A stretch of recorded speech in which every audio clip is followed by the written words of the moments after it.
품종 기업인데 내 집 마련해서 팔 기회, 그러니까 그 매도를 힘들게 하셨던 경험담을 이렇게 써주셨더라고요. 그래서 세비치님이 이제 하는 것마다 다 잘하시고 성공하시고 그렇게 했을 거라고 생각을 하시겠지만 조금 이렇게 그런 경험이 있으신데, 제가 정말 부동산에 정말 붙자도 모르면 관심이 없었던 사람이에요. 그렇다 보니까 첫 집에서 제가 7년을 산 거죠.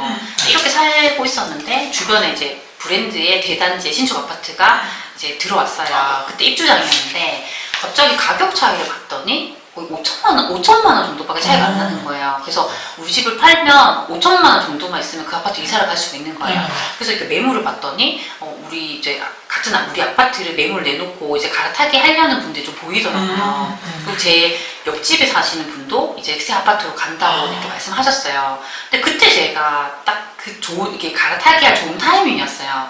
근데 저는 어떤 생각을 했냐면 너무 어리석게도 되게 저의 주관적인 생각을 한 거예요. 그러니까 제 주관적인 생각으로 저 아파트보다 우리 아파트가 입지가 더 좋아, 여기가 살기가 더 좋아, 이렇게 생각을 해버리고 그냥 눌러앉은 거예요. 전문가 그때 마인드네요. 부동산 전문가. 여기 입지가 더 좋아. 그리고 또 사실 저는 어떤 마음이 있었냐면 귀찮았어요. 이사를 가는 게 어렵다 생각을 했어요. 이사를 가면 또 집을 팔아야 되고 저 집을 또 계약을 해야 되고 그런 과정이 너무 귀찮다는 생각을 했던 것 같아요. 그래서 눌러앉았어요. 근데 어떤 일이 발생했냐면 그 새 아파트가 1년도 안 돼서 2억이 넘어버렸어요. 5천 차이였는데.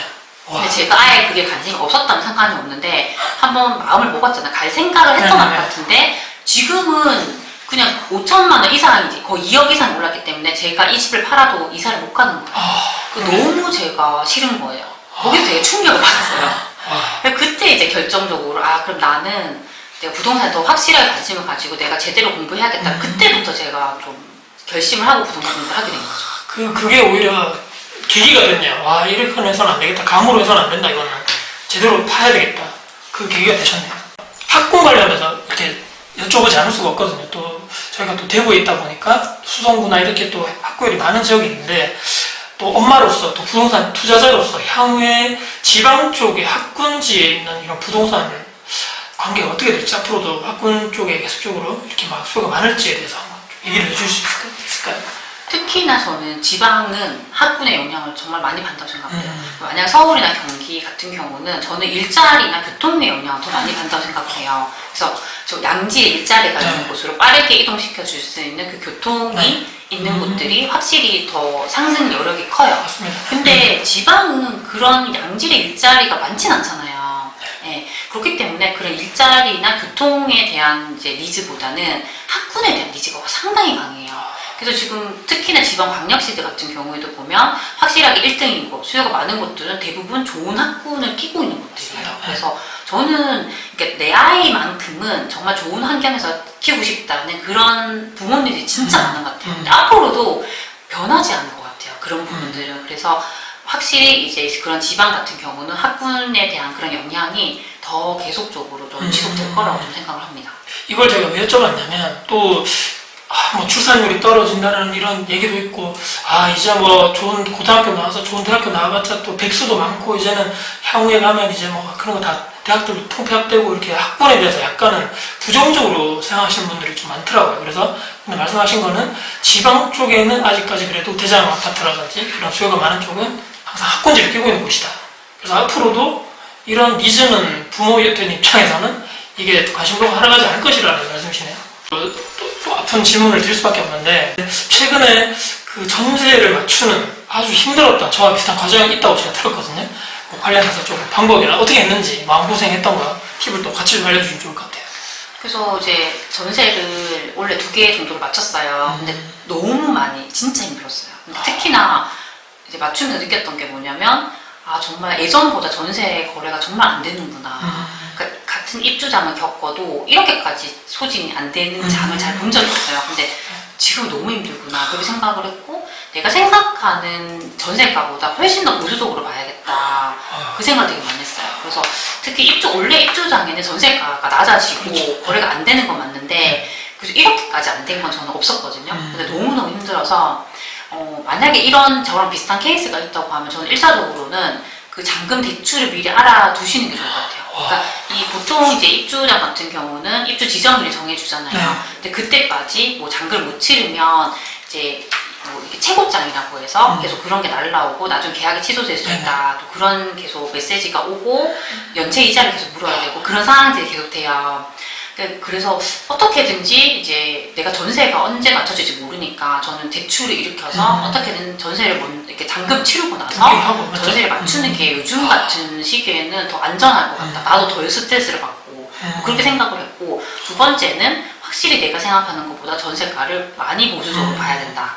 그래서 이제 그런 부분까지 감안해서 내 투자금을 미리 좀 생각을 해두는 게 저는 좀 가장 중요할 것 같았고요. 세 번째는 최대한으로 많은 부동산에 내 매물을 내놔야 된다. 그래서 가장 좋았던 부분은 그냥 문자로 하는 게 좋은 것 같아요. 네이버 부동산 보면서 이제 그런 부동산들의 한 100군데 이상은 문자를 계속 풀었던 것 같아요. 이제 문자 보낼 때 좀 메리트가 있는 거, 내가 어떤 걸 제공할 수 있는지 그런 걸 좀 강조를 했어요. 근데 요즘에는 시스템 에어컨이 안 돼 있으면 아예 집을 보러 오지도 않더라고요. 그래서 시스템 에어컨은 거의 무조건 풀로 이렇게 넣어주시는 게 가장 중요한 것 같고요. 그리고 뭐 탄성포트나 그 이사 청소 그런 것도 기본으로 그냥 들어가는 거고 어떤 분들은 이사비 지원해준다고까지 다 넣었어요. 그리고 경쟁이니까. 그래서 그렇게 해서 계속 주기적으로 계속 문자를 보냈고요. 네 번째로 했던 거는 이제 전세가를 이제 제가 생각을 해서 처음에 계속 낮추다 보니까 이거 끝이 없겠다 생각이 드는 거예요. 어디까지 낮출 것인가. 그렇죠. 내 자존감도 계속 왜냐면 내가 낮추면 다른 사람이 또 낮추고 하다 보면 계속 내려가요. 근데 이게 좋은 방법이 아니구나. 그래서 어느 정도 이제 좀 높게는 안 하고 제가 낮게 이제 해놓고 그 다음부터 더 낮추진 않았어요. 낮추진 않았고 확실하게 이제 집을 보러 와서 이 사람이 정말 내 집을 마음에 들어하고 할 것 같은 사람이 있으면 그 사람이 조정해달라고 했을 때 이제 그 정도 선에 맞춰서 좀 더 조정을 해주긴 했어요. 근데 그 방법이 낫지 이거 계속적으로 낮추는 건 아닌 것 같더라고요. 그래서 그렇게 좀 전략을 잘 짜서 좀 하셔야 될 것 같습니다. 그러니까 공식적으로 다 보이게 하지 말고 1대1로 딜이 들어오면 그때 그 사람하고 이렇게 개인적으로 중요한 건 확실하게 할 사람이라면 그렇죠. 그 사람과 조정을 하는 게 맞지. 그리고 그때 중요한 게 그 사람이 만약 조정을 좀 더 해달라 하잖아요. 그러면 그 뭐 몇백만 원? 그게 아니면 뭐 1,000만 원일 수도 있고 그 금액이 아까워서 안 하게 되면 또 그 못 맞춰서 그 오랜 기간 동안 내가 또 스트레스 받을 수 있더라고요. 그래서 그런 부분까지 잘 감안을 해서 전세를 맞추셔야 될 것 같긴 해요. 이런 시기에는 어쩔 수 없다 이렇게 방법을 막 다 써야 되네요. 그래서 두건 매물은 계약을 다 하신 거죠? 다 맞췄죠. 근데 시간이 좀 많이 걸렸어요. 일단은 지금은 좀 보수적으로 해야 된다. 그다음에 막 모든 돈을 내가 다 해서 내가 예상 전세가 저 정도 될 것이라고 내 마음대로 예측해서는 지금 절대로 안 되네요. 안 되죠. 그래서 보면 가장 보수적으로 볼 때 저희가 그 분양가의 프리미엄을 합친 금액의 55% 수준까지 봐야 될 수도 있어요. 그래서 최대한 좀 보수적으로 생각을 하고 그 자금에 대한 좀 계획을 잘 마련하시는 게 중요할 것 같아요. 세입자분하고 당연히 임차인분하고 잘 지내야 되겠는데 세입자와 나는 공생관계다. 이런 책 내용이 문구들이 그 내용들이 너무너무 내가 이렇게까지 열심히 했었나 그런 관계를 유지하기 위해서 이런 반성이 많이 들었는데 이런 부분도 향후에 이제 투자를 하실 분들 중에서도 말씀해 주시면 도움이 될 것 같거든요. 정말 세입자분하고는 잘 지내야 되는 게 우리가 부탁을 해야 되는 경우가 많이 생기더라고요. 만약에 이제 새 아파트인 경우, 입주하는 새 아파트 같은 경우는 하자가 정말 많거든요. 하자가 너무 많은데, 그건 만약에 뭐 사전 입주 뭐 점검할 때 내가 그걸 잘 찾아낸다 하더라도 살면서 생기는 하자가 또 많아요, 요즘에는. 근데 그건 결국 세입자분이 살아봐야지 발견할 수 있거든요. 그래서 그분이 적극적으로 그 하자 보수에 이제 협조를 해줘야지 하자를 다 보수할 수 있어요. 근데 예전에 제가 이제 월세를 살았을 때 그 전에 이제 월세 사셨던 분이 하자 보수를 하나도 안 하신 거예요. 근데 그거를 집주인분이 저희가 이제 들어올 때 집 보면서 확인하신 거죠. 근데 보통 하자 보수 같은 경우는 입주하고 3년까지는 이제 지원이 되는 무상으로 되는데 기간이 지나면 안 돼요. 안 된 경우가 많아요. 이미 그 기간이 지나버린 거예요. 그래서 거의 집주인분이 자기 자비로 보수를 하셨는데 그 앞에 분이 안 하셔가지고 제가 살면서 하자 보수를 이제 다 했거든요. 네. 그래서 그 집주인분이 힘들어하시는 거 보면서 나는 정말 무조건 세입자분에게 잘해줘야겠다 그 생각을 하게 됐고 나중에 그 집을 팔 때도 보면 이제 세입자 끼고 있을 때는 집을 보여줄 수 있는 사람이 세입자잖아요. 그렇죠. 근데 이게 되게 번거로워요. 왜냐면 내가 외출해 있는데도 전화 와가지고 집 보러 온다 하고 되게 스트레스거든요. 근데 그런 부분들이 많기 때문에 아무리 세입자분들이 불편한 사항이 많이 생기기 때문에 최대한 내가 이분들한테 잘해줘야지 그런 걸 적극적으로 해주거든요. 또 만약에 뭐 계약갱 성범 같은 거 쓰실 수도 있잖아요. 근데 만약에 내가 정말 그 집이 세입주를 해야 된다. 그러면은 이제 그런 부분도 불편할 수 있잖아요. 그러면 이게 이게 이미 잘 지내고 있으면 그런 부분에 대해서도 부탁드리기가 수월하기 때문에 저는 계속적으로 세입자분들에게 선물도 드리고 좀 좋은 관계로 웬만하면 그분들의 요구를 다 수용해 주려고 하고 이렇게 하다 보니까 오히려 저에게 더 덕이 됐던 게 저는 좀 많았던 것 같아요. 혹시 제가 갑자기 궁금한데 선물을 보내줬다는 게 어떤 걸 이렇게 구체적으로 선물 보내주시나요? 같은 경우는 그냥 저는 뭐 과일 같은 것도 많이 보내드리고 뭐 그 세입자 그 생일 때 커피 세입자 쿠폰이나 생일을 어떻게 해요? 카카오톡이에요? 네, 이 카카오톡에 뜨니까 생일 때 그럴 때 저는 커피 쿠폰 같은 거 얼마 안 하잖아요. 그렇죠. 근데 되게 고마워하시거든요. 아니면 뭐 손편지 같은 거 써서 손편지요? 드리는 거. 그렇죠. 그러니까 이게 저희가 항상 내가 정말 좋은 거, 비싼 거 줘야 좋아한다 이게 아니에요. 내가 정말 작은 거라도 내가 이분에게 감사해하고 그런 마음이 전해지면 그냥 그분들은 되게 감사해하더라고요. 그래서 그냥 진심은 통하기 때문에 그렇게 저는 좀 이렇게 하셨으면 좋겠습니다.